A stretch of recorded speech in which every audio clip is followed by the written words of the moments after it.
Yeah, we'll wave at you or something.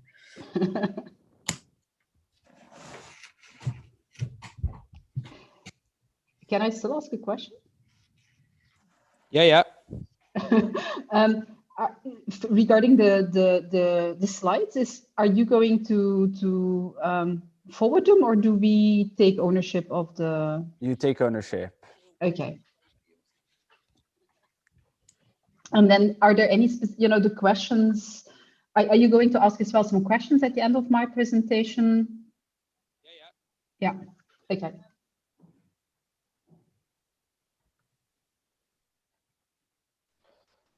Okay. Ali, do you want to share your screen? Yes. Just hold on one sec. Okay, 6:01. We got 33 people in the waiting room, so I guess we just. Yeah, we just want to wait another minute or so. And then let me start sharing my screen. Yeah, all works.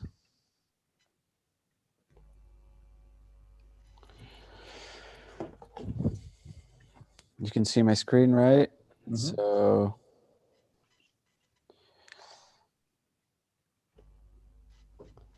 I will just wait until we get to 50 and then we'll start.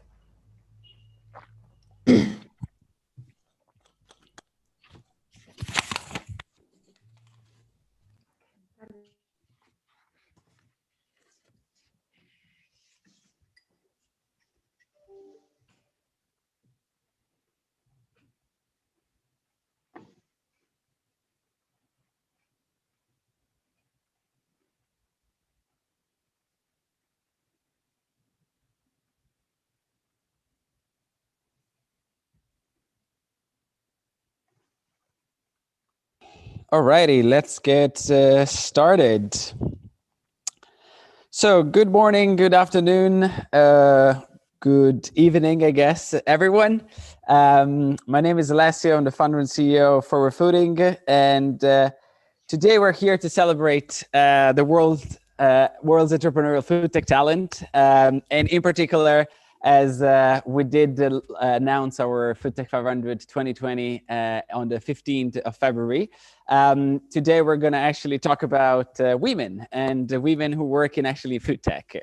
And before I do that, let me start introducing our Master of Ceremony, Sue Nelson. Sue, if you want to take it from here. Yeah, hi Alessio, how are you doing? I believe you're in Barcelona. I'm in England at the moment and it's raining. This is very exciting, and we've got a great lineup of women who've been in the food sector for quite some time. So I'm hoping anybody listening is going to learn quite a lot today. I'm looking forward to it myself. So our agenda, just very quickly, 10 minutes. You're not allowed to do more than that, Alessio. Just 10 minutes introducing the 2020 FoodTech 500. Which is really taking off. That's very good. Then we've got the lovely Ingrid Williams, founder and CEO of Data Scouts, who's going to be talking for 10 minutes on that. And then I've got this amazing panel. I'm feeling a little bit like I've really got to up my game on this, from some great food companies. We've got some really good questions to ask them. In particular, how's everything panning out at the moment? How's everybody coping? What do we see the trends as, and is there anything significant or special about being a woman in the food business? So we'll have a really good discussion with these guys. We'll introduce them later. And then if you're listening in, you've got 10 minutes. Please ask lots and lots of questions and we can take those and offer them to our panel. I'm going to hand you back to Alessio. Thank you very much, Sue. So without further ado, let me just keep going with the agenda. As Sue mentioned, I have 10 minutes to actually introduce you to Forward Fooding and the FoodTech 500. Forward Fooding is the world's first collaborative platform for the food and beverage industry. We started the company back in 2015 in the UK, and we basically have a very simple mission, which is to empower our clients with data, insights, and connections from our global FoodTech network to foster collaborations to create a brighter future of food. What this means is effectively we connect the ecosystem stakeholders to actually foster innovation and to help redesign eventually our food system. How do we do this? Very simply with data and insights. So we've developed a platform called the Food Data Navigator, which allows us to monitor all the players of the global agri-food tech ecosystem and pen out all the connections among them.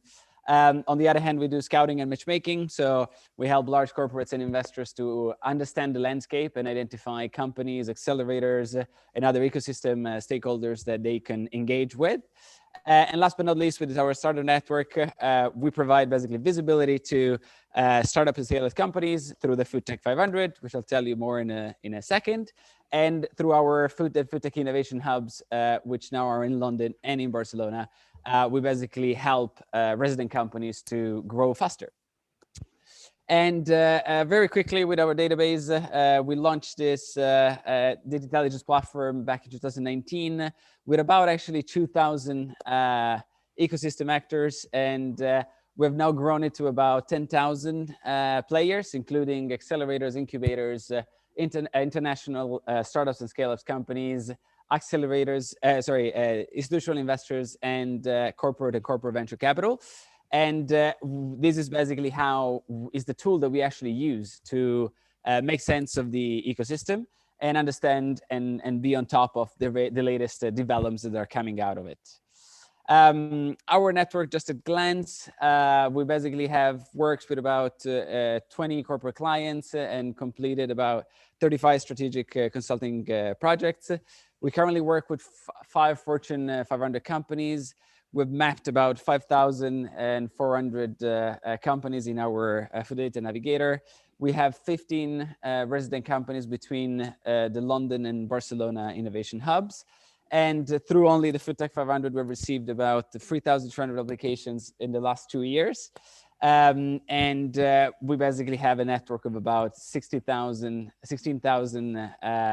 subscribers to our mailing list and all our institutional channels. These are some of our partners, supporters, and clients. We blend them into one bucket, as we believe that we basically work with them in different ways, but they're all our partners at the end of the day. But now, without further ado, I want to introduce you to the FoodTech 500. As I mentioned, we launched the rank list on February the 15th. So only a couple of weeks ago.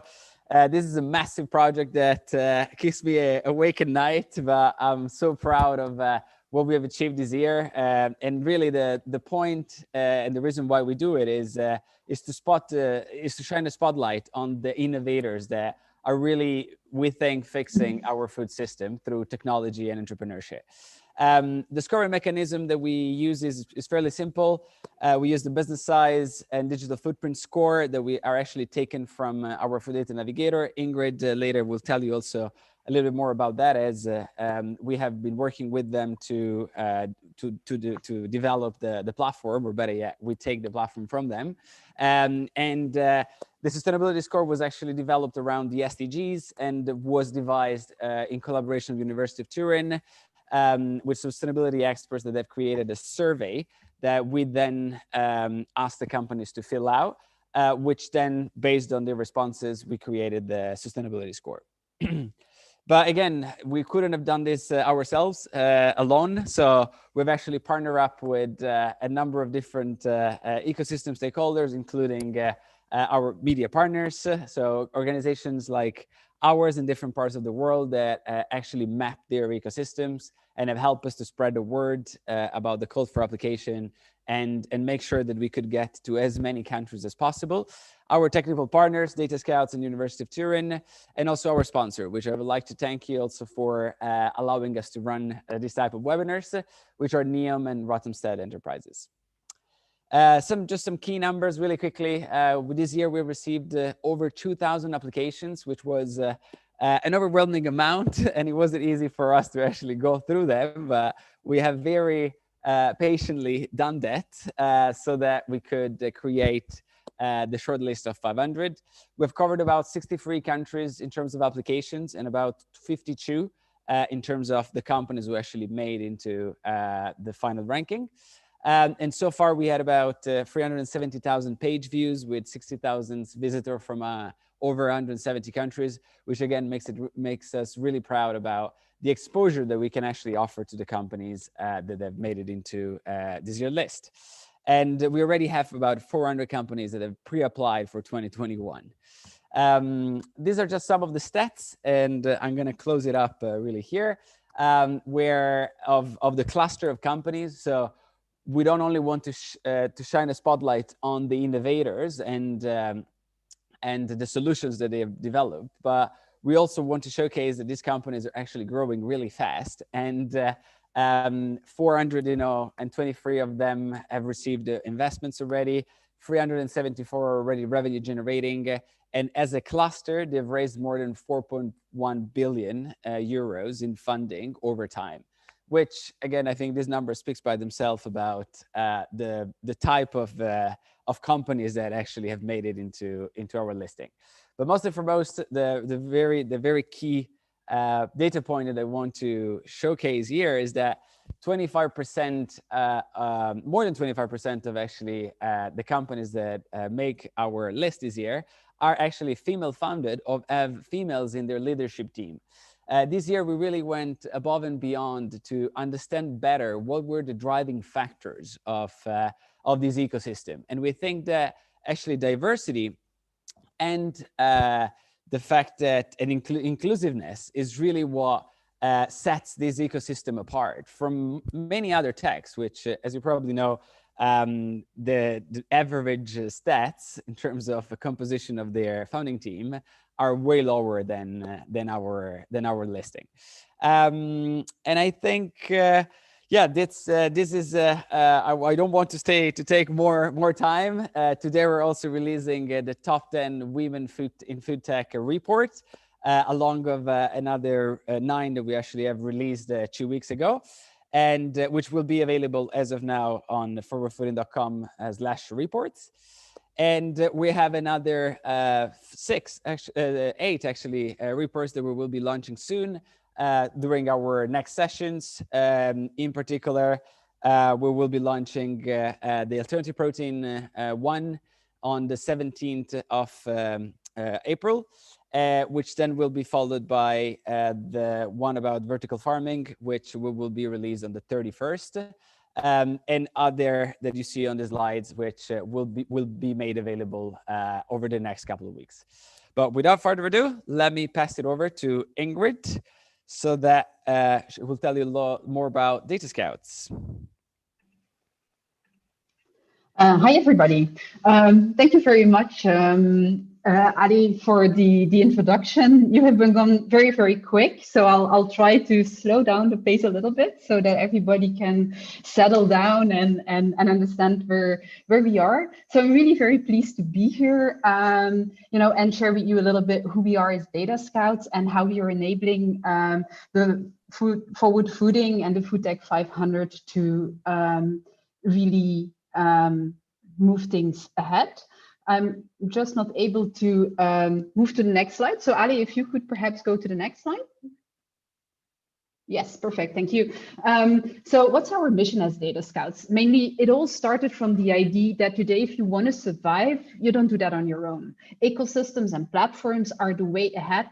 They enable much more collaboration and they fuel a lot of new business models. So I was really looking for a way of how can we really tap and build collective intelligence so that more and more innovative companies can really break through and can be successful.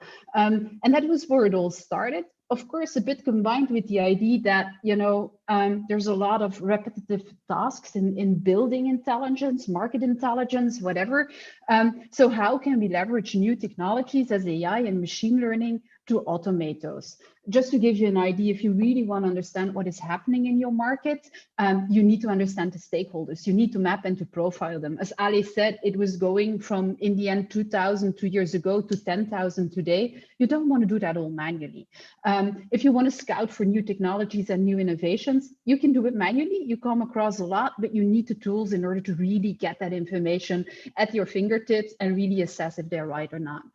Even further, as Ali has been saying as well, it's not just the startup, it's the whole ecosystem around the startups that might make them successful or not. So that's as well a point that we found, like, how can we use machine learning to gather information about who's connecting with who is spin-offs, who is investing in which types of companies?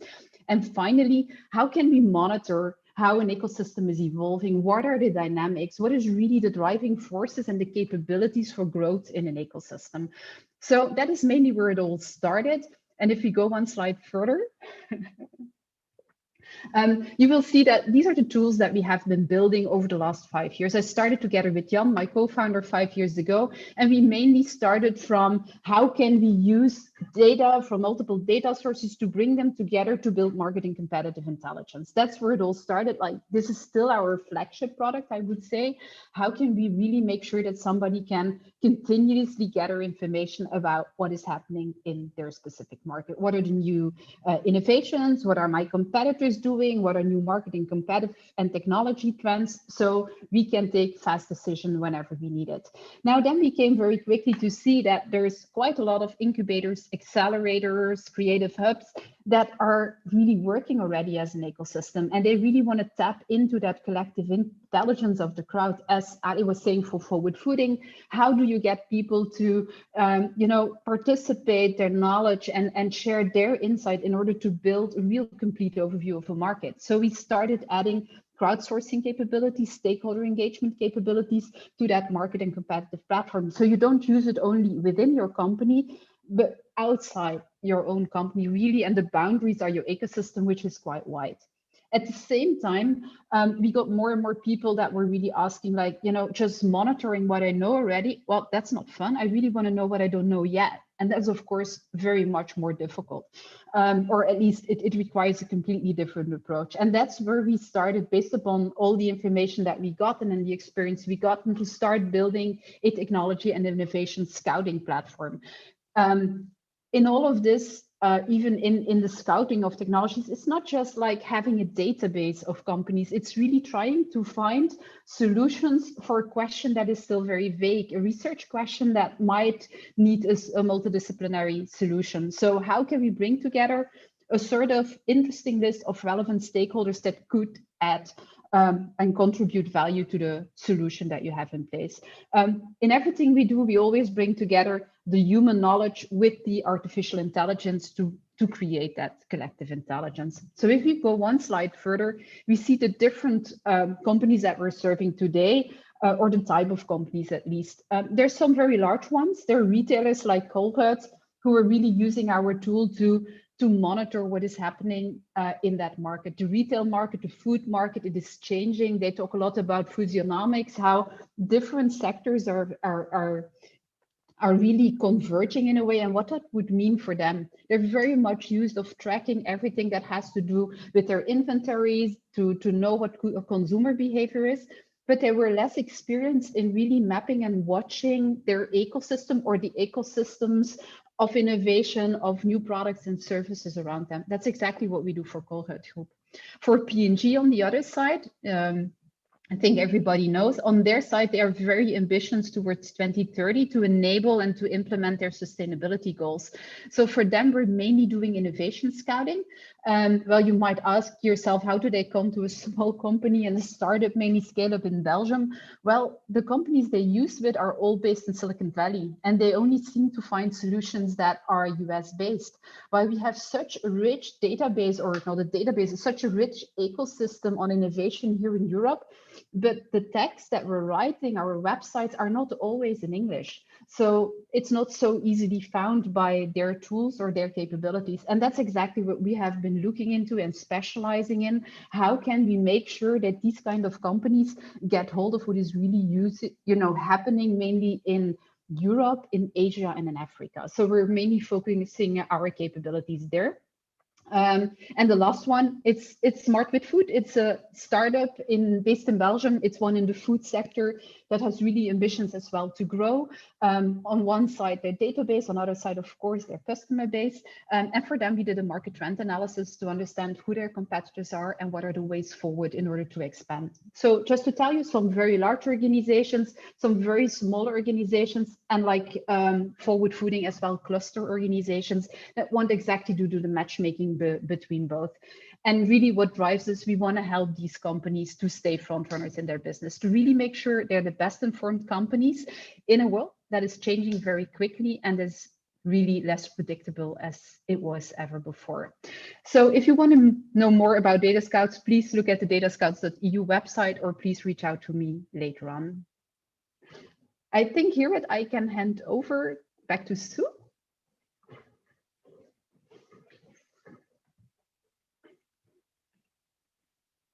So spot on, dead on 20 past. Well done. Thank you so much. Thank you so much. I'm going to now trot over to our amazing panelists. I'm going to introduce them. There are 4 of them, all impressive in their own way. So I'm first going to introduce Rachel Hugh. Now, she is co-founder of the Verga company. After a trip to California in 2016, which seems like a distant dream now because none of us are allowed to fly off anywhere. But anyway, in 2016, she was wandering around the Golden State and she saw what an impact vegan street food was having. And she made it her mission to bring convenient, accessible and delicious vegan food over to the UK. She started off with Neil creating a food stall in Spitalfields Market, if anybody's been there. And I remember having Rachel on my podcast, the Food Talk podcast, a few years ago. She said she'd bring me a burger to taste, but she never did, everybody. Well, and to be honest, I still haven't forgiven her. But since then, over 4 years ago now, the brand has exploded in popularity. Multi-site restaurants, she's got a retail company, you can get Verga meal kits and sauces, and she's raised over 2 million to date. And Rachel was named on the Forward Fooding Top 10 Women in FoodTech. And also Verga has most recently included as number 18 in this year's FoodTech 500 final ranking. Got loads to ask you, Rachel. Next, we have Maxine Roper, co-founder of Connecting Food. She's worked in marketing and sales for Nestle and Mars. Probably got a lot of chocolate at your house, I would imagine, before moving from England to France in the 1990s. She's joining us from Paris now, I think, aren't you, Maxine? Yes, indeed. She was also brand director on coffee at Sara Lee and marketing director for Bon Maman Group. I buy their blackcurrant jam, thought you'd like to know that. But after all that mainstream big business experience, she decided to leave the comparative warmth and safety of being an employee to branch out on her own with Stefano. Why, you ask yourself? Why would she do that? Well, because she's passionate about the agri-food industry and utterly convinced that something was missing, because almost none of us know where our food really comes from. So putting food into your body is a remarkable act of trust in the person who's produced it.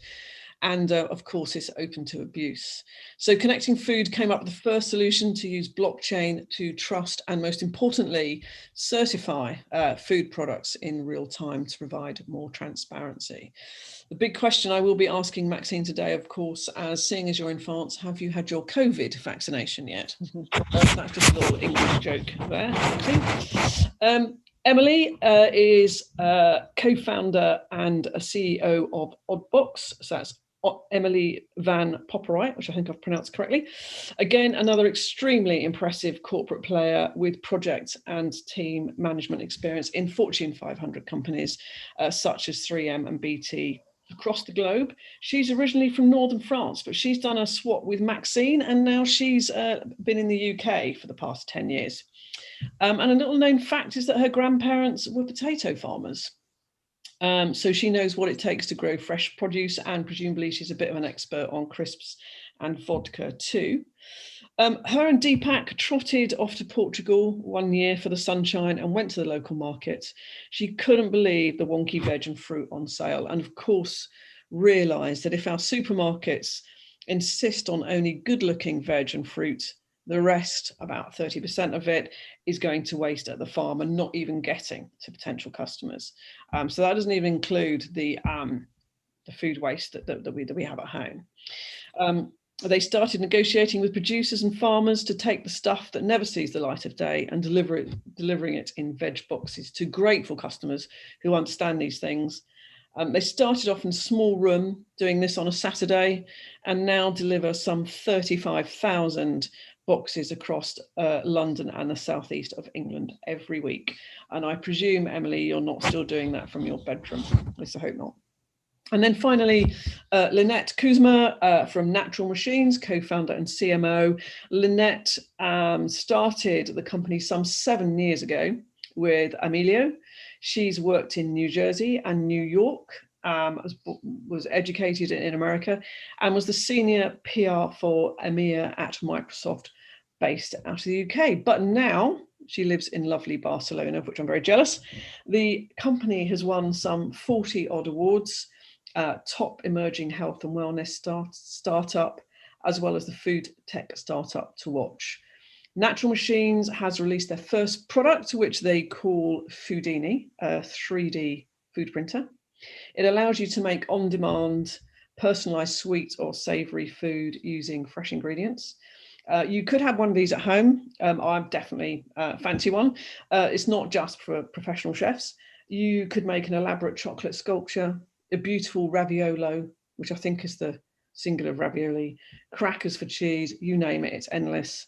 And basically you choose a recipe, Foodini instructs you what food to put in each capsule. You've got a touch screen, it's connected to the internet, and then the printing begins like magic. It's marvelous. So, blimey, you can't really beat that panel. And I've got some questions. Loads of questions here, and then I'm going to interview each one individually later on. So Rachel, just to start with you, why did you specifically go into the food sector? I mean, it's hard work and it's a pretty crowded arena. So Rachel, what attracted you in the first instance? Is Rachel there? I'm going to ask Emily that question instead. Emily, why did you specifically go into the food sector? I know that wonky veg was your passion, but it is hard work and it's pretty crowded. So what drew you to that in the first instance? Yeah, so obviously my background is not at all in food or fresh produce. So even though my grandparents were potato farmers, I actually never worked on the field. Heard a lot of stories from my dad. But actually, for me, it came more from food is something that we consume on a daily basis. There was some frustration coming to the UK of seeing everything available all the time, but everything in plastic and everything looking perfect, and just strawberries in winter don't taste of anything. And then I kind of looked into what was happening in the supply chain, did a bit of research, and that's when I came across the issue of food waste and realized, as you mentioned, that a third of the food we produce each year is thrown away and never consumed. And I actually worked in the charity sector before that. And for me, there was that angle of sustainability and doing something good for the planet, which really resonated with me. So it was a combination of food and doing something good for the planet, which kind of made me take that step into tackling the issue of food waste and kind of realizing that actually there's so much resources which go into growing produce that we never consume, that it felt like we had to do something about it. Yeah, and Rachel, sorry, you cut out earlier. Why would you join the food sector? Again, most of you have had very different careers in all sorts of places, but what attracted you to the food sector? Well, my history, well, thank you so much for the introduction, by the way. So nice of you. The whole reason we actually began on this journey, like you alluded to in the introduction. So Neil, my co-founder, actually suffered really badly with stomach issues, and he did for a really, really long time. And we made that connection, and it sounds so simple now, but back then it wasn't such a big thing to us. And we made this connection between what we were eating and the direct impact that was having on our health. And sounds simple, as I mentioned, but when we delved deeper into that a little bit more and started understanding food production, the origins of ingredients, the transparency of ingredients on restaurant menus or lack thereof, and this all started to matter to me so much. And I think it was at the time realizing how much of a negative impact it was having on Neil's health made us want to really make a change. So I think in doing our research and discovering how important a vegan lifestyle for us was for not only for his health, but also the future of the environment and sustainability of the planet. So I think we really wanted to help other people connect those dots also. And that's kind of why we got into it in the very beginning. And actually, that's a really interesting question for you, Maxine. That's a pretty good segue, I think. We've got sustainability reasons, we've got health reasons. What brought you in, Maxine? Don't forget your things on at the moment.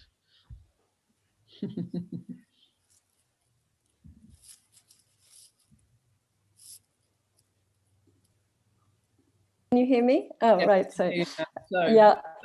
Yes. Your business is obviously connecting food, is it? Yeah.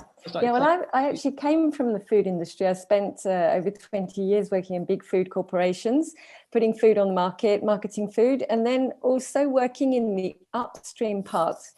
That was really interesting, moving to the producers that are actually supplying all the meat, the vegetables, the grain, everything to the branded manufacturers for which I was working for like 15 years before. And that's really where you see a huge opportunity in terms of transparency, because there are some amazing things happening in the upstream parts, how you're producing food, who's producing that food, all the great things that are actually happening. And then that's actually not really being, there's a shield with the brands, not because there's any voluntary need to actually shield anything, but because when you're working in a branded manufacturer, as a branding manufacturer, you're more turned towards what the consumer wants, rather than what really is happening in the upstream part.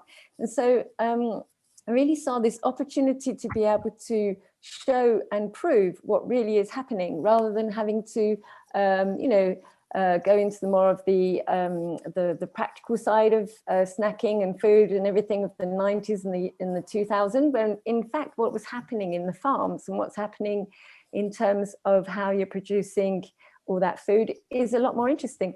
And I think times have changed. Today we're more looking at the authentic story behind a brand, the authentic story of where our food comes from, who produced it, because there's a lot of people behind that, there's a lot of regionality behind that. And what I wanted to do is really to be able to use tech to be able to help producers, but also brands and all different food actors to prove that point and to actually show it directly to the consumer. Okay. So it's really transparency and proof in food. So again, we've got environment, health and well-being, and authenticity. And Lynette, with your background, again, you're very much like Maxine. You've come from big business, so to speak. And what attracted you to working 24 hours a day and being in the food sector, working for yourself?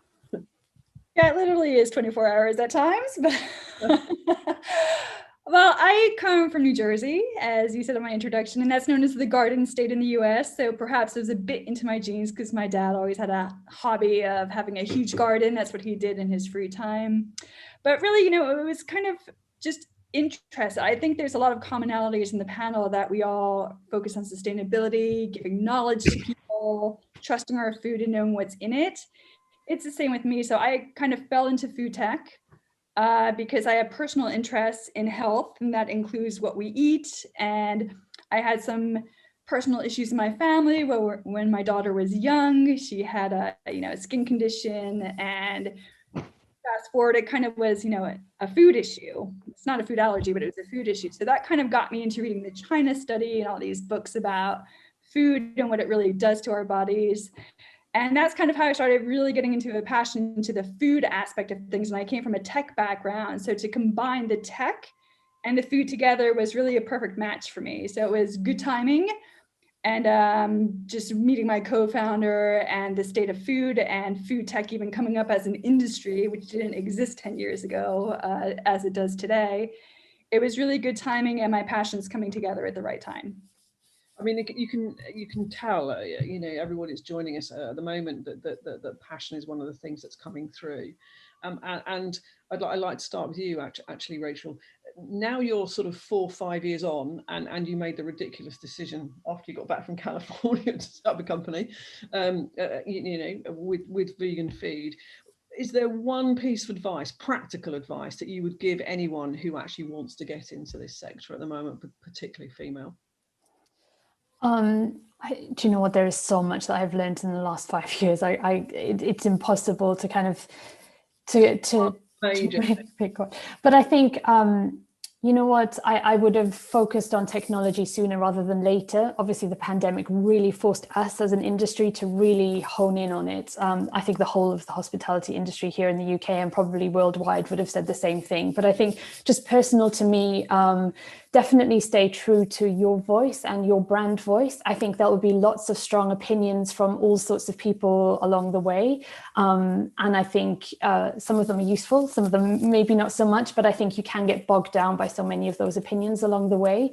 And I think staying true to your vision and your mission along the way has definitely helped us and guided us along the way as well. Lynette, you're 7 years in. One piece of practical advice? Anybody considering coming into the sector? Well, considering coming in, I think there's a lot more opportunities these days to see what even that sector is about, whether it's from the Food Tech 500 list and getting knowledge, or the shows which are now virtual, but ideally in person when we get back to that. So I think there's just a lot more opportunity now to find out what those things are. But getting to tag on what was just said, there are a lot of strong opinions, and more so in food tech than any other industry I've worked in. I've come from fashion, from advertising, from Microsoft and mobile phones.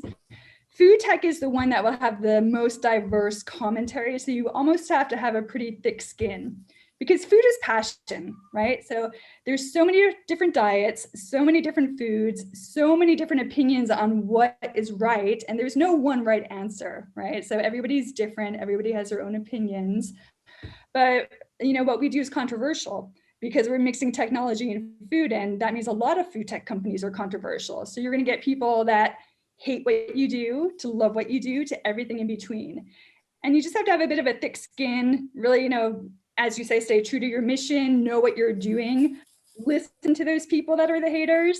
If anything, they've helped me fine tune my marketing messages so I can become much more clear on what we actually do. There's people who tend to read the headlines only and not the content, meaning that they just see, oh, you do 3D food printing, you're awful for the sustainability, why are you doing that? But once they understand why we do that and how we do it, they're like, oh, you really are sustainable and you're more practical than a lot of other solutions. So it's really, you have to have a thick skin to be in this industry. It's really interesting. Yeah, I mean, I started a business from scratch and then sold it after 5 years to Ernst & Young, EY, one a huge multi-billion pound organization. And as we got bigger, I want everybody to like me, but actually when you're in business, that's not possible. And I think as we got more successful, I realized that people are going to give you more of a hard time, because actually they're either slightly jealous of what you're doing, or they don't think they're doing it in the way that they would do it.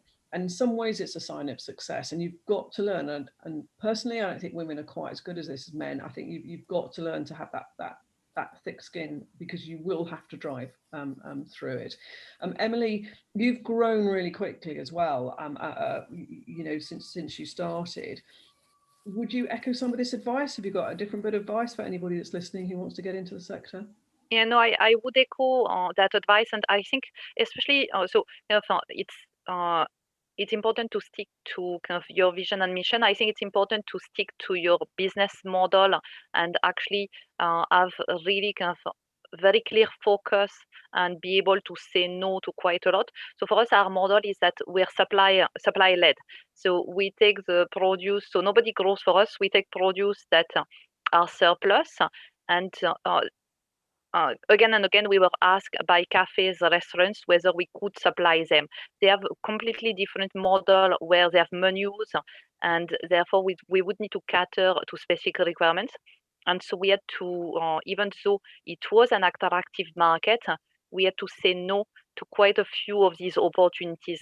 But it meant that people are very clear on what we are about. So it's about clarity of the message and clarity for the customer. It's better to be about one thing, and because that makes it very clear in terms of the brand recognition.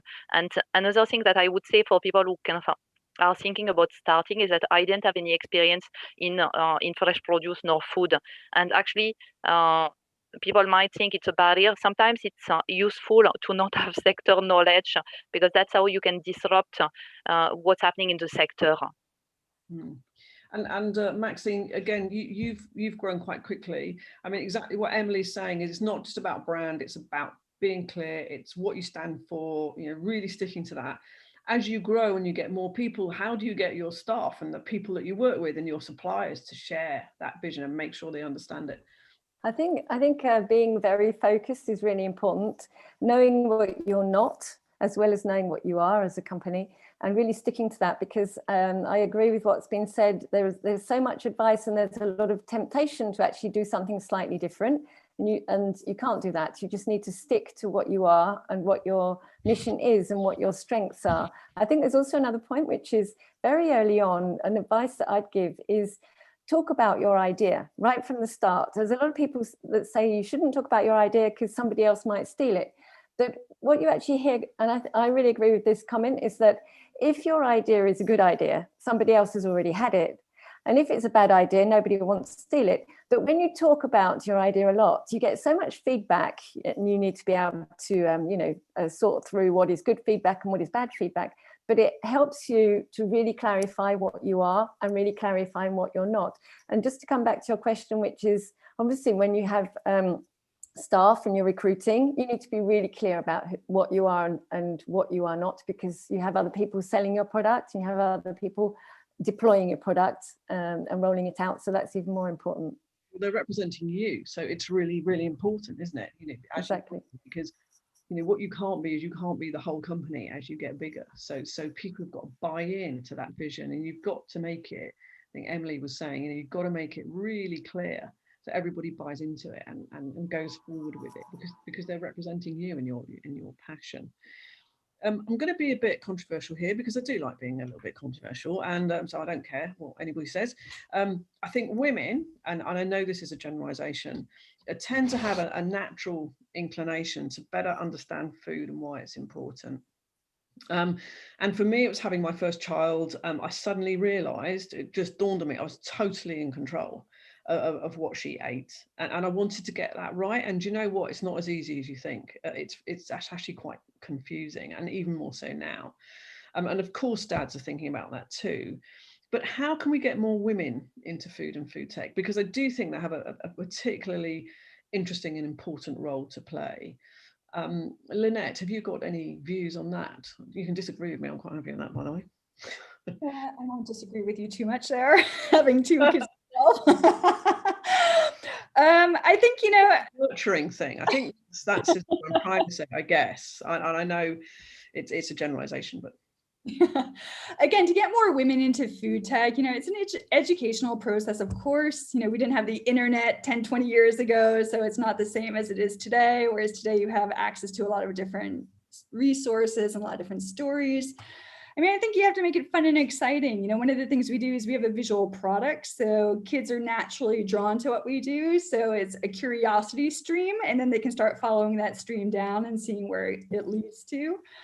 It would be nice if food tech was kind of more mainstream, just in terms of, I don't know, like we've been in a couple movies as props, so it's always fun to do that. So people kind of are like, ooh, that could be the future, or what is that? Make that controversial statements, but just to make it a bit more fun for kids to get engaged. So whether it's mentoring or doing something more with the schools, getting schools engaged. We've had 3D foodpreneurs in schools just for the day, so the kids can have some fun with it. And And so those types of opportunities we really like to pick up on, because even though it's nothing that's, directly related to financials necessarily for what we do, we do appreciate that kids get engaged, they get excited about this type of tech and what they're seeing, and they're very creative with things that they do with it. So whether it's super young kids or even high school, university, I think it's really important to do those things. So I do a number of these types of webinars now over the past year with COVID to universities and people looking at career options.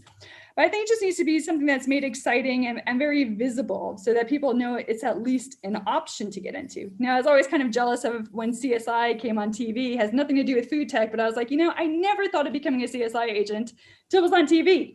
So to make something really cool and be in TV or movies would be super helpful to kind of invigorate the next generation of searching into a food tech opportunity. Role models, yeah.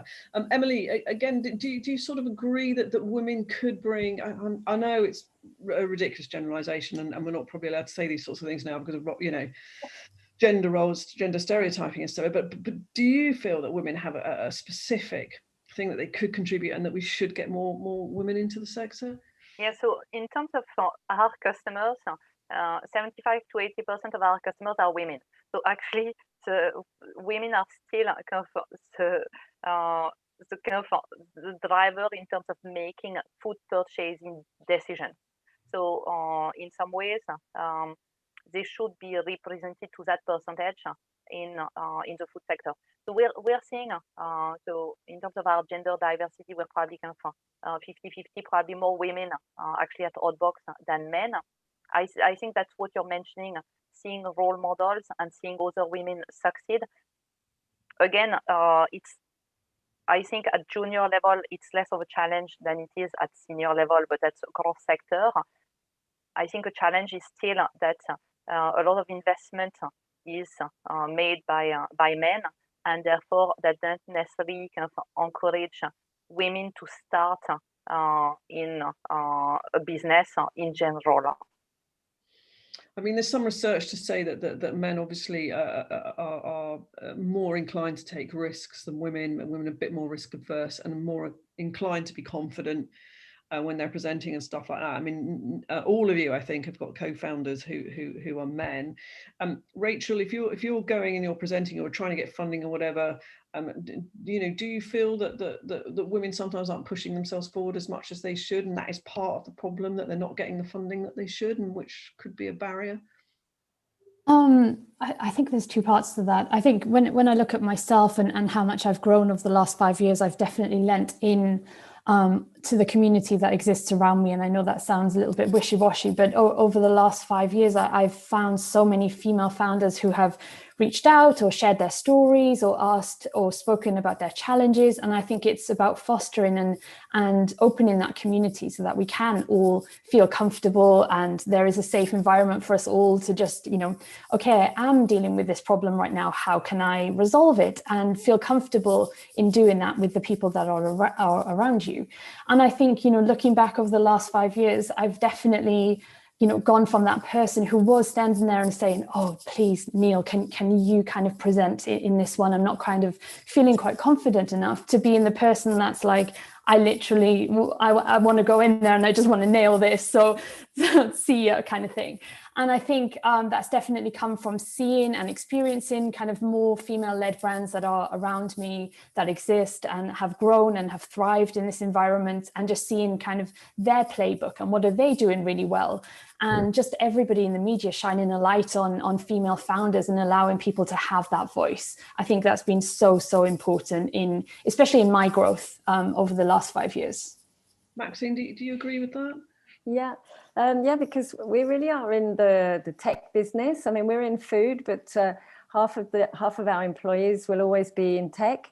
And on the food side of things, the sales side of things, I think, it's probably fairly easy to find women, because, I mean, I came from the food industry and there were a lot of women in the food industry before. It was almost 50-50. But once you go into the tech side of things, everything changes. It's a lot harder to find women in tech, which is completely ridiculous, because girls are are better at maths at school from a very early age. There's a load of statistics that show that girls kind of, when they get to the engineer level, they don't believe in themselves anymore. And I think there's no fundamental reason for that. There's no logical reason for that.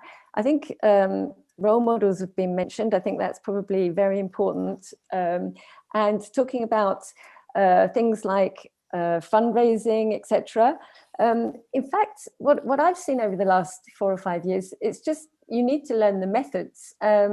It's basically, how does it work? It's always the same thing when you want to raise funds.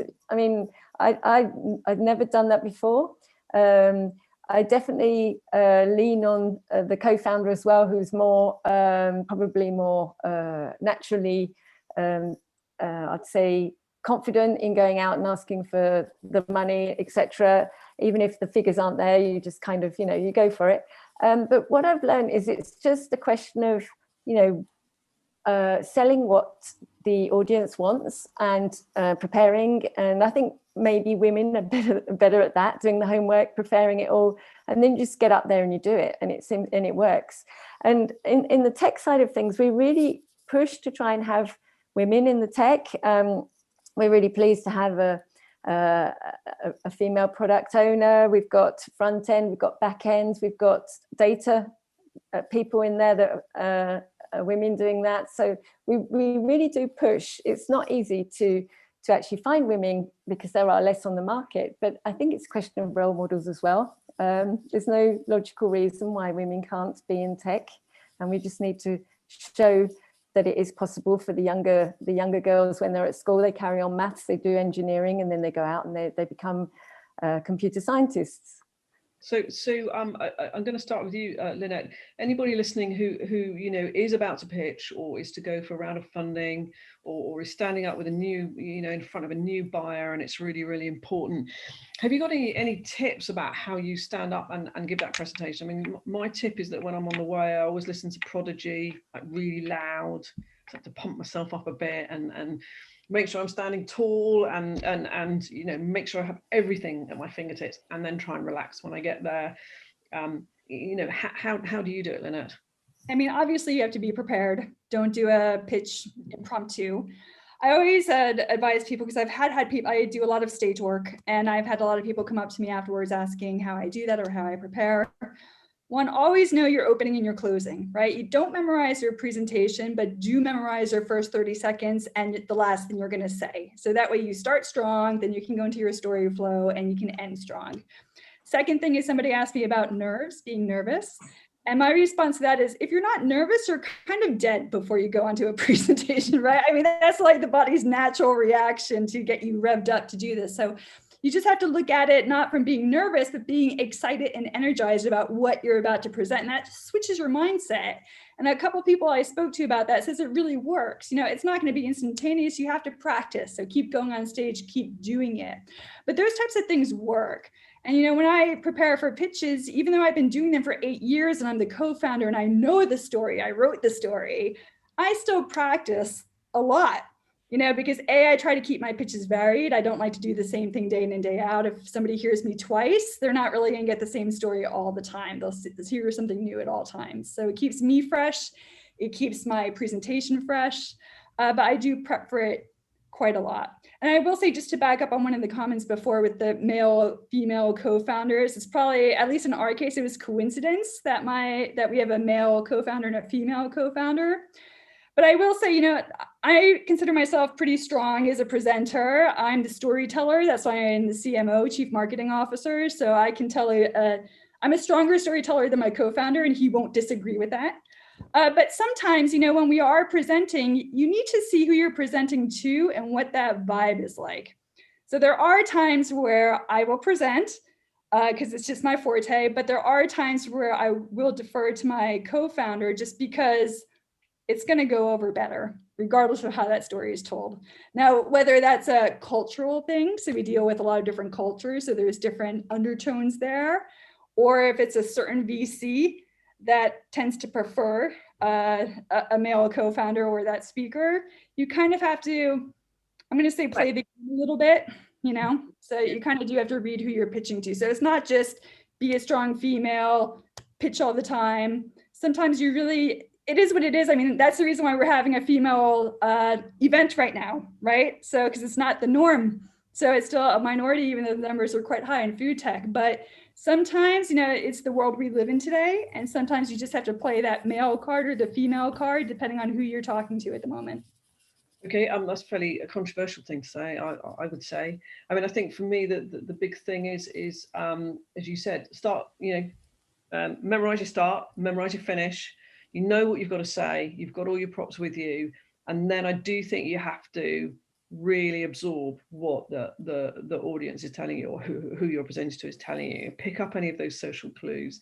There's some things are really interested. We'll talk a little bit more about that. And you know, try and go with the flow once you're there. I think. Rachel, for you suddenly you're pushing Neil out the way a bit now. Joking, but you're obviously gaining confidence. How have you managed to do that as part of presenting? You know what, it takes a lot of practice, like Lynette was saying. I think you have to go make sure you're well prepared, go through everything that you need to, but you also have to be extremely adaptable to the, much like you're saying, the audience that you're about to pitch to. If something is looking a bit off or they're looking a little bit disinterested, you do have to kind of switch your tone and use your emotional intelligence a little bit. And I think that's where I've kind of thrived a little bit more than Neil. It's in my nature to kind of really read the room and really understand, okay, well, how is that person perceiving me right now? Or do I need to switch this up? Do I need to show a little bit more passion? Or do they not want to hear this part about the detail of the product? Maybe they want to know a little bit more about the financials. Let's switch to that. And I think it is a lot about the emotional intelligence of understanding what's going on around you right now. And that is hard to pinpoint to a playbook for someone else to copy. But in the sense of just really looking around you. And I think that's been the biggest thing for us when we're leading the business also, and the way that our managers lead also, and then the culture of the company, I think, has been primarily through emotional intelligence. And I think our business, especially in the hospitality industry, is all about people, how to get the best out of our people, and how to ensure that everybody around us really feels the same vibe and culture that we're trying to get across. So I think, there are traditional schools of management, and I've certainly been there and encountered them, and I've definitely worked under both male and female counterparts. But I think showing your team how your business can thrive, grow, succeed, really inspires them and takes their steps into the industry also. So I think that can have a positive impact in showcasing to people, oh, well, actually, that's how Rachel did it in work. I think I'll kind of do that when I'm pitching next week. So I think that's how we've definitely tried to inspire our team as well. So I want to interview you all for 5 minutes, and I'll make sure I've got the time to do that. But just before I do that, Emily, just very quickly, any quick tips about presenting that you've sort of learned as you've gone along? I think it's kind of, I think Lynette and Rachel have covered kind of most of the tips. I would say kind of in terms of pitching, actually it's a series of meetings usually, and it's kind of also how you engage with investors in advance of. So it's not kind of it's one pitch and that's it. It's also kind of how you bring your team into the room. It's how you engage upfront. It's kind of the things that you send to investors in advance. So it's creating kind of enough interest in advance of a meeting, which is also quite important. That's a really, really good point. And so what you're saying is you can't sort of stand up and say how efficient and responsive you are, and actually they've sent you an email and you haven't replied for 2 weeks. You've got to get all of that right, all the way from the way you reply to the way you deal with people afterwards. And it's a really, really, really good point. Maxine, have you quickly got anything to add in terms of presenting? I think the one point is also when you're presenting is if you're not just one person presenting, because quite often there's 3 or 4 or 5, whether it's a sales pitch or a finance pitch.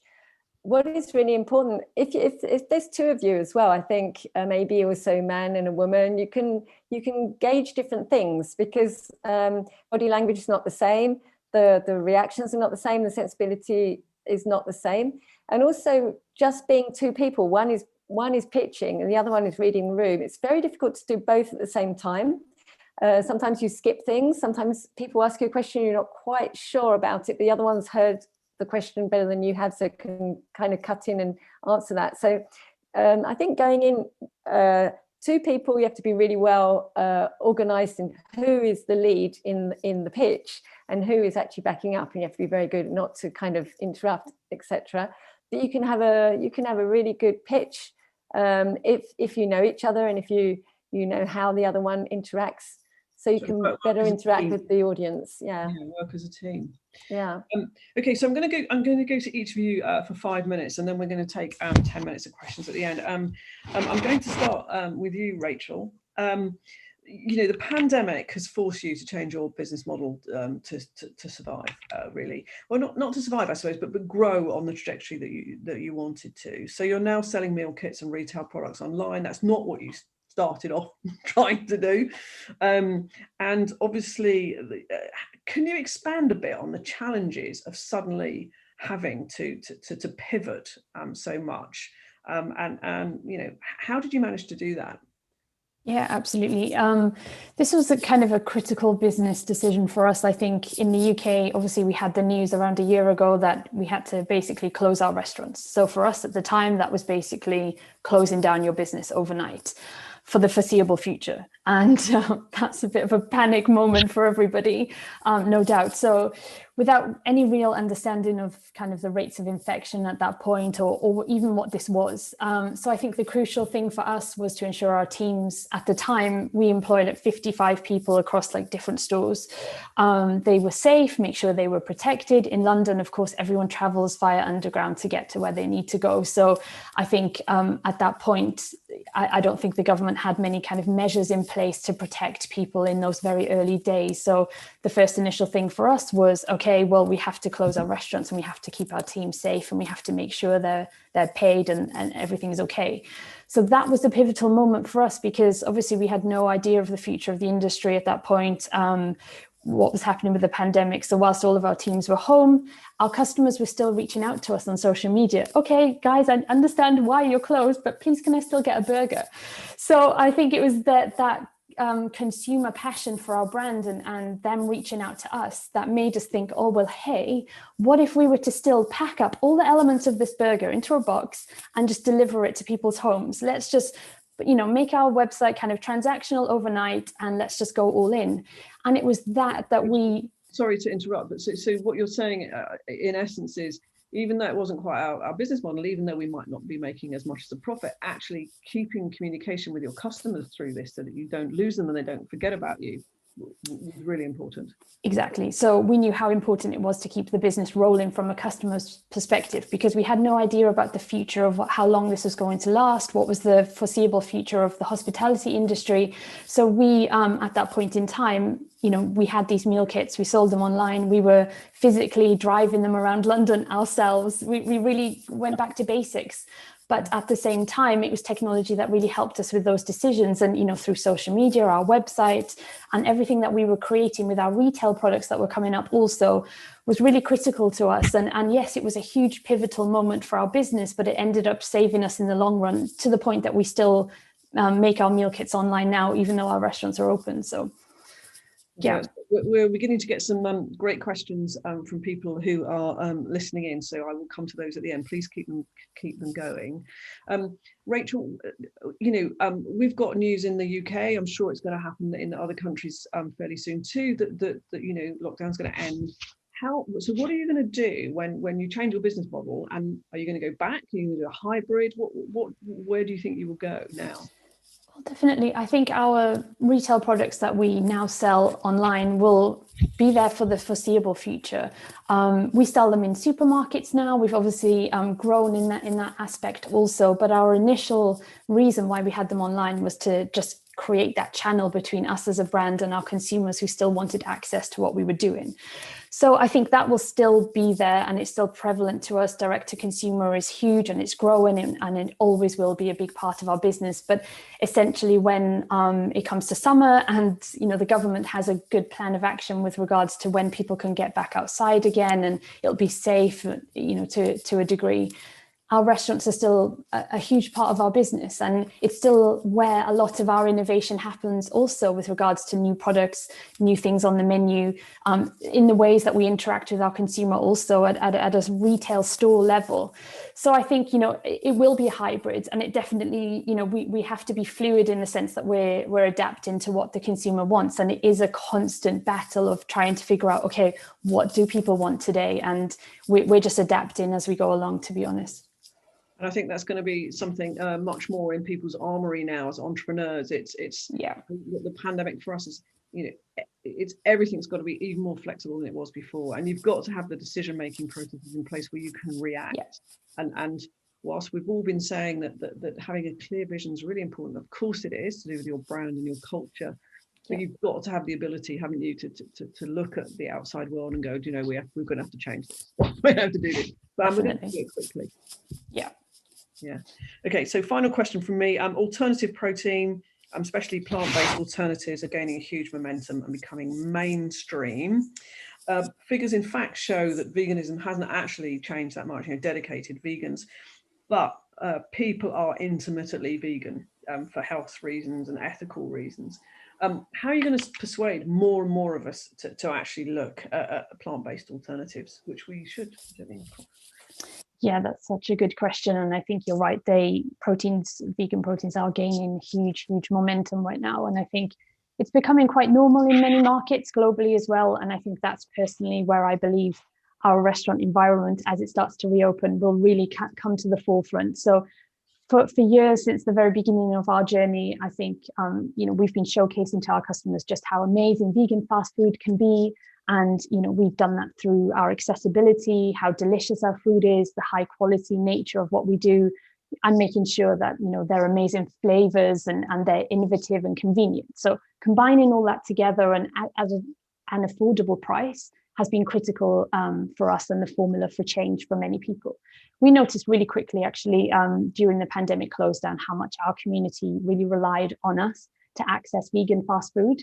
The messages and the outpour from our community when we were closed of how much people missed us and just kept on coming in and in and in. So I think the reasons why, if we look at it, why people like McDonald's have seen a huge mass adoption for fast food is likely because of, it's cheap, it's affordable, it's accessible. People want that. People want fast and affordable, but they want it with a brand that shares the same values and ethical standpoint now more than ever before. And I think that's where, in my opinion, we will see vegan fast food industry rise to the forefront in the coming years. They'll become more normalized. People just walking into a fast food restaurant that just happens to be vegan just because the food is that good. Yeah. And I think that's where we'll see the dial shifting and the money being spent in this industry. And that's where people will have the budget to innovate and then create new products and the mass adoption of those products. And it will just roll and spiral from there. A virtuous circle. Thank you, Rachel. We've got some good questions coming up, which I'll come back to you later on. Maxine, connecting food. Now, you provide a blockchain-based platform. What is blockchain? Well, I think... Anyway, how are you making that work for you?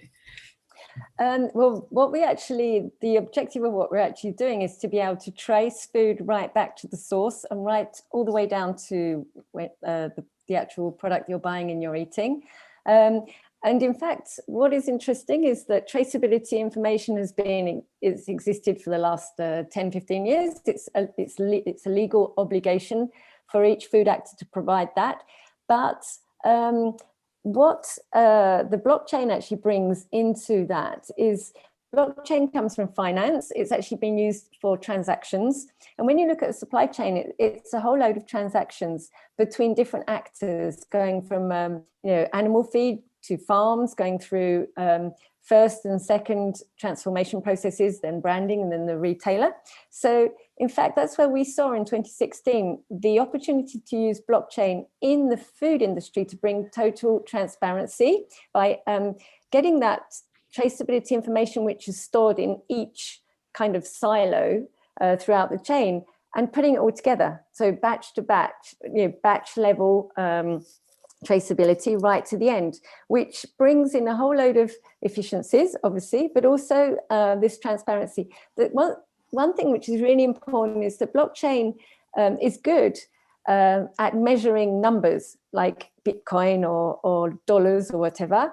But what blockchain can't do is to tell you that that egg, for example, that you're actually going to consume really is organic. It can tell you how many eggs, etc. But it's not as good at telling you, what is the quality of that food that you're buying. That's why right at the beginning, we saw the opportunity for blockchain, but also with a smart module, which we actually developed a really a breakthrough innovation, which we call Live Audit. Live Audit is a tool which will actually measure and qualify that food as it's moving through the supply chain. And the blockchain will actually make sure that it is immutable. You can't change information once that is on the blockchain. So the two linked together means that you can do real-time traceability, and you can also make sure that the food that started off in the farm, the egg, it is actually organic right through to the end. So what is important is that we actually take information that exists, traceability information, we take audit information which also exists, and we will actually read that every single day going through our Live Audit smart module. We would register on the blockchain, which means that nobody can change that once it's on there.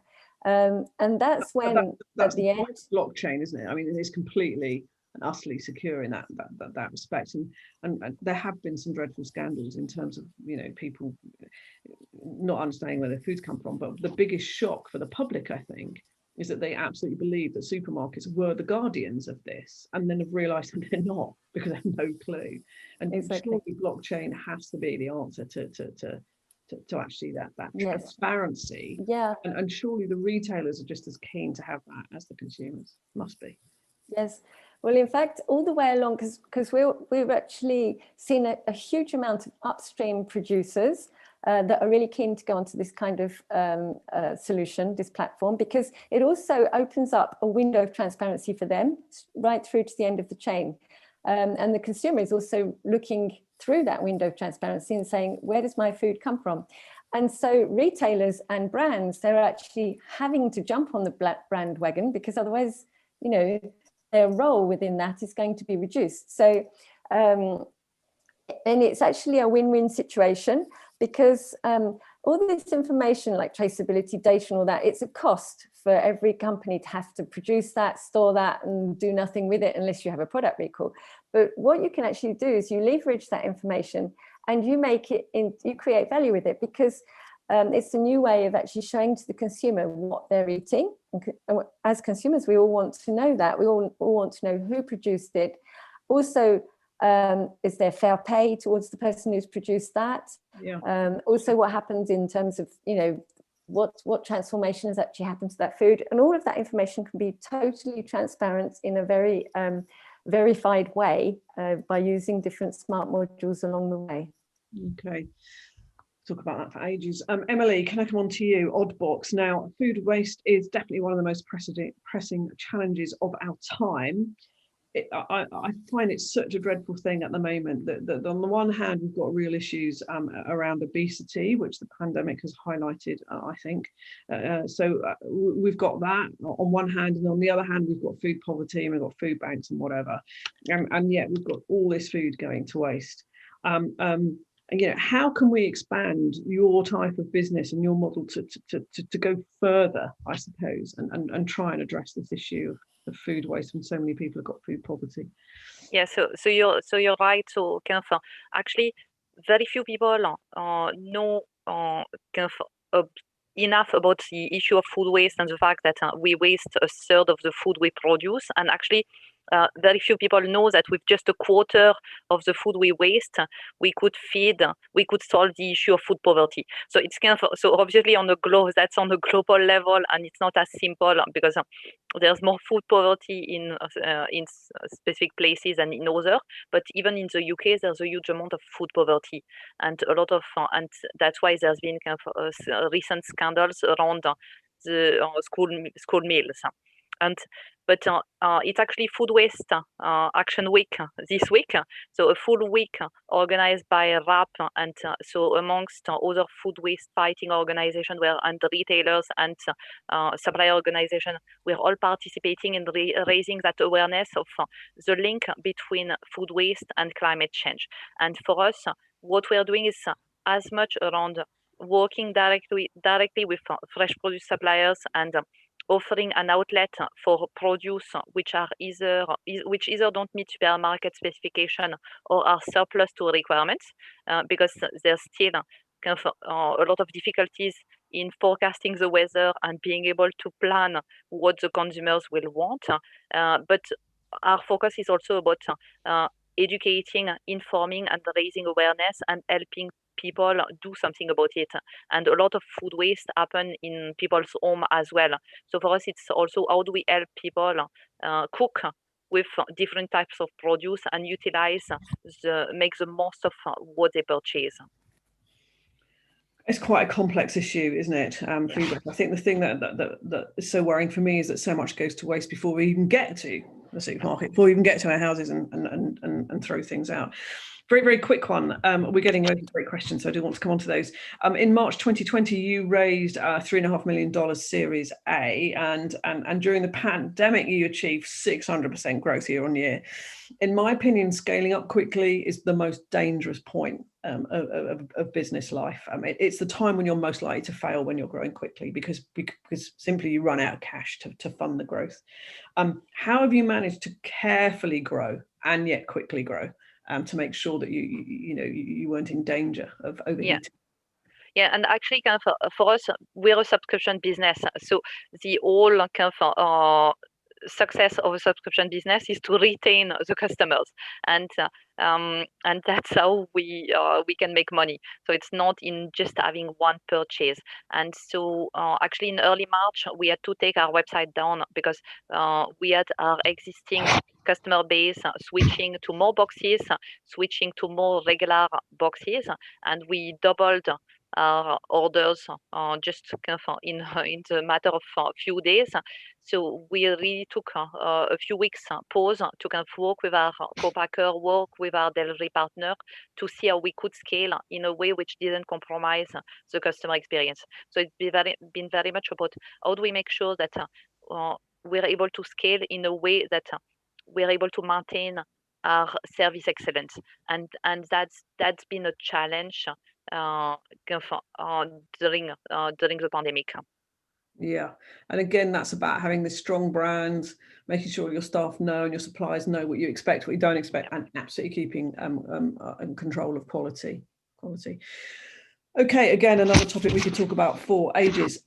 Lynette, finally, with you, before we go, we've got amazing questions that I want to ask you all. You've developed a really interesting product, 3D printing in food.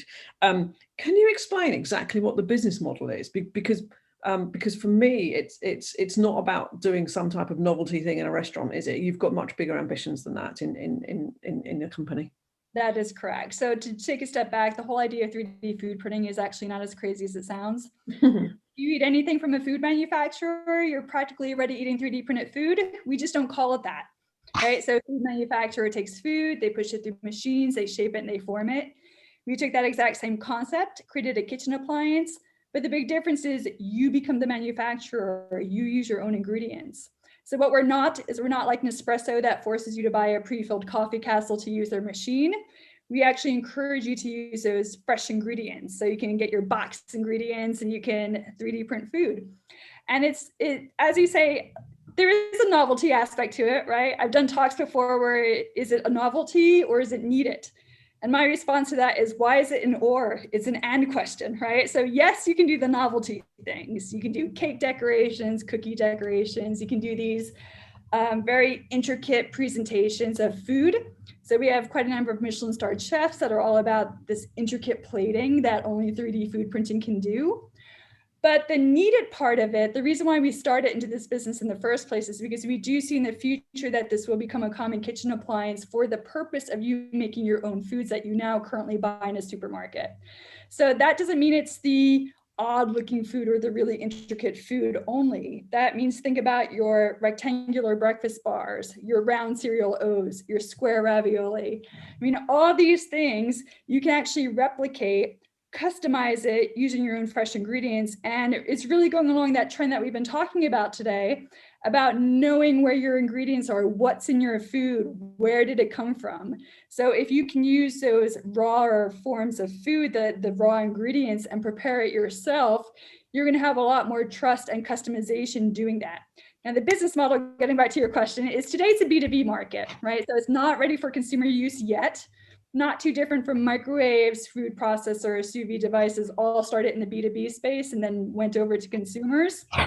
But it's a lot of different spaces in B2B, whether it's your Michelin-starred chefs or your hospitality markets or research and development. We're working with a lot of these all protein companies, or even hospitals and senior living centers. We can actually print foods with texture, but in this case, we need to print purees for people who have trouble swallowing, who have dysphagia. And that's actually quite a big market.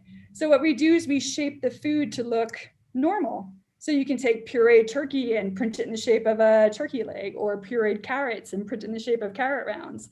So it's all about that psychological aspect that goes along with food, because food, of course, it's not just fuel. We gauge it by how it looks, how it tastes, how it smells. So that visual aspect is actually very important. And that's what 3D food printing can contribute to as well. I really get that last point that you're saying, and actually really important, because food, and maybe one of the reasons we've all gone into the food sector is food is to do with being with friends. It's to do with socializing. You know, it's not just about the food that we eat and all those sort of things we're saying. I'm really sorry, we have to go to the questions now. Can I remind anybody that's joining us, there's some great contacts to be made. You can go through on the chat thing. There's people offering incubators, funding, and all sorts of other things. So if we don't get, we've got quite a lot of questions. If we don't get to your question today, please do contact and connect with other people, because there's loads of people out there who are happy to help. One of the questions that I would like to ask is from Iris, and what she's saying is, what is the tipping point for you to go full-time on your startup? You know what it's like, you're spending lots and lots of time, you're doing it part-time. I know, Emily, you were doing it in Saturday in your bedroom, you know, all that sort of stuff. At what point do you say, right, I'm going to have to do this, I'm going to chuck it on, I'm going to be brave? Emily, could you answer that question? What was the bit for you where you go, no, we're going to do this? Yeah, so actually I started Hotbox with my husband, and he was kind of so he had left his job, and so he was kind of full-time. So at the start it was very much kind of I was still working in a full-time job, and he became more and more full-time into Hotbox. The time when I decided to join was actually when 6 months before we thought we could raise investment. So it was very much kind of we bootstrapped for the first 1.5 years, and then there was a point where we kind of were at the tipping point of having enough customers, having enough traction to show that actually there was a big market. We were at that stage of having proven that we could grow. And I think that's kind of it very much depends, because for us we were selling from the start, so in some ways we were revenue generating and making a small profit, or kind of reinvesting some of that into bringing a few people on the team. So I think it depends also on the type of businesses. If it's kind of a very heavy tech or the not revenue generating, then it requires investment earlier. For us, we bootstrapped for quite a long time. I mean, this follows on from another question from Monica. Now, she's saying she's a young female who wants to start up in the vegan food industry. So, Rachel, I'm going to ask you this question.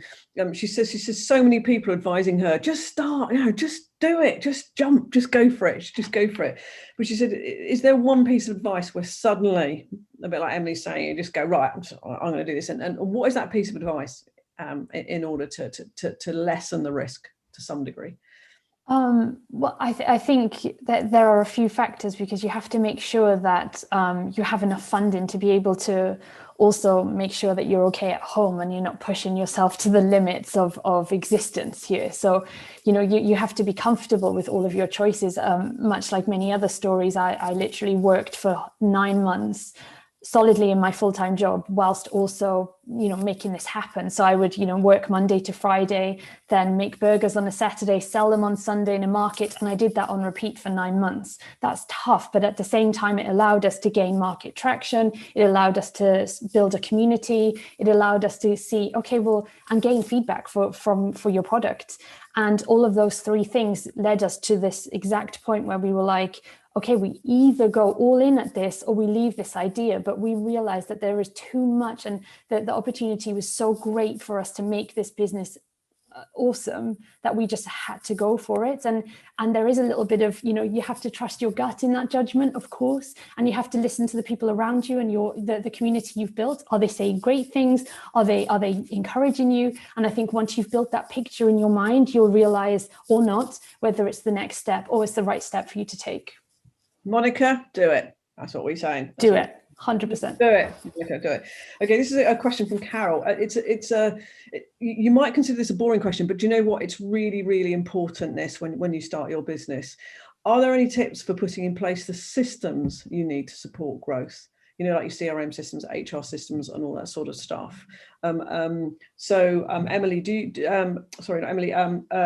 Lynette, do you have any advice, for example, putting those rather boring but incredibly important things in place?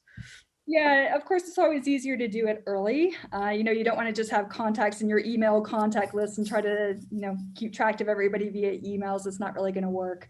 You don't need to go for the super high-end systems from day one. There is a lot of other systems out there that are free or cheap, that are CRM systems that, as you grow, if you need to get something that's better or more diverse or more robust, rather, you can always upgrade them later on, even if it's to a different vendor. But at least start with something that is a proper CRM.